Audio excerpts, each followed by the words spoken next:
Assalamualaikum and good day everyone. Today my group Triple Voltage will be presenting about detection method through Ganos C19. So what is Ganos C19? Ganos C19 or Kacamata Electric Nose is the medical device innovation design in Indonesia which detect COVID-19 symptoms only by using people's breath that give us result in about 3 minutes. It uses cloud computing system to obtain real-time diagnosis results. Other than that, Gano C19 can also run in parallel through a centralized diagnostic processes so that data can be maintained through all connected devices. This device reveals about 89 to 92% sensitivity for detecting positive cases. Next on Gano C19 preconditioning, which is essential to be performed before its usage, since this developed sensor system possesses several limitations. Thus, a SOP should be followed to ensure a stable and proper working of the equipment to sniff out COVID-19.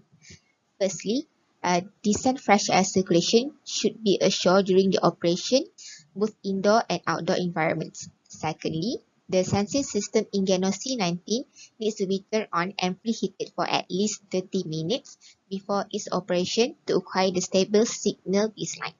Thirdly, the gas monitoring chamber must be clear away from the possible rest contaminant and the previously tested VOC by selecting the flushing mode for about 30 minutes. And last but not least, the patient should neither eat nor drink for about 1 to 3 hours before exhaling their breath into the sampling bag to record a more accurate measure of the sensor signal pattern.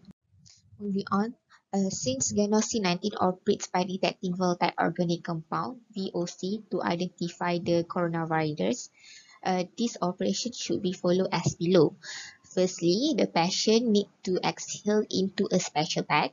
Then this sampling bag was subsequently sealed and connected to the machine via collecting hose and HEPA filter. Then the breath sample will be purified first by a commercial HEPA filter through PTFE medical tube, and it should be noted that the invalid breath sample will be excluded from the data processing. Next, the sensor in the bag will work to detect VOC, and the data obtained will be processed using artificial intelligence to produce result. Next, Genos C19 detects whether the patient is either positive or negative COVID-19 and will be producing result in about 2 to 3 minutes. And Genos C90 device are able to perform about 120 tests per day. And this infographic shows the simplified version of the Genos C90 test procedure. Alright, for the specification of genus C19 is the total weight is about 5 kilogram plus minus 0.05 kilogram. The power supply is 12 volt direct current, 5 ampere maximum of current, and the operating temperature is about 10 until 60 degrees Celsius plus minus 1 degree Celsius.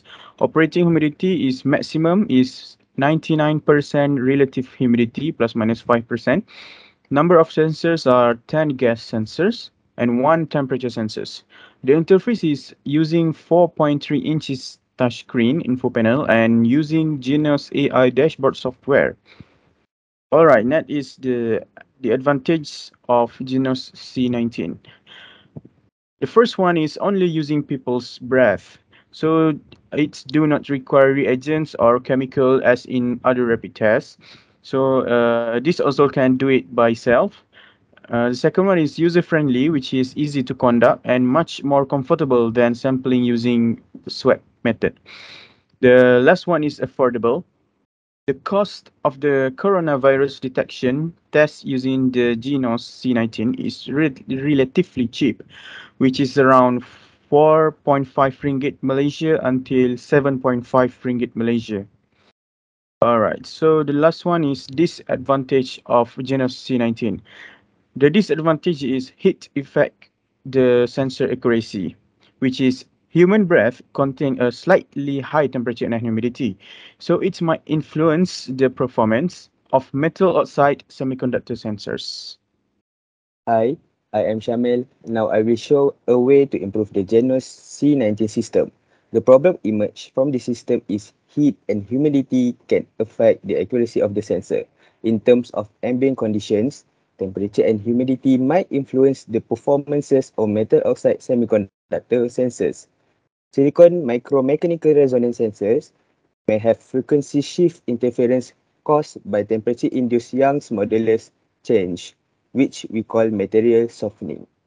The solution we propose is controlling the temperature inside the test chamber is relatively stable values, which is 42 plus minus 2 degrees Celsius during sensing phase of the exhibited breath.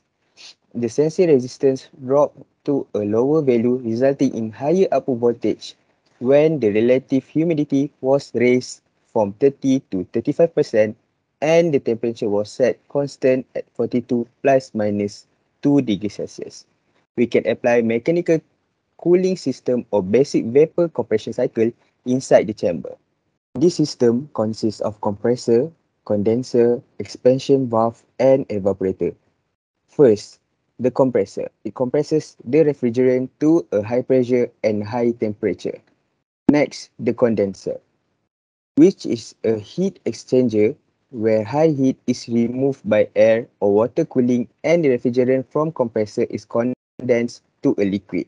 The third one is expansion valve, where the refrigerant then expands to a low pressure and a low temperature. Lastly, the evaporator, where it absorbs low heat and boils back into a vapor on its way back to the compressor. During its circuit around the system, the refrigerant picks up heat at the evaporator and rejects that heat, along with the energy added by the compressor at the condenser. Note that the chamber is found overheat. This is the reason why this system need to be implemented in the chamber. To conclude, science can make our life better. Even many of us are affected by COVID in many aspects, but we can depend to the modern technology which helping people in countless ways. The intelligence is important to develop to keep our life moving on no matter in what field. So that's all from us. Thank you.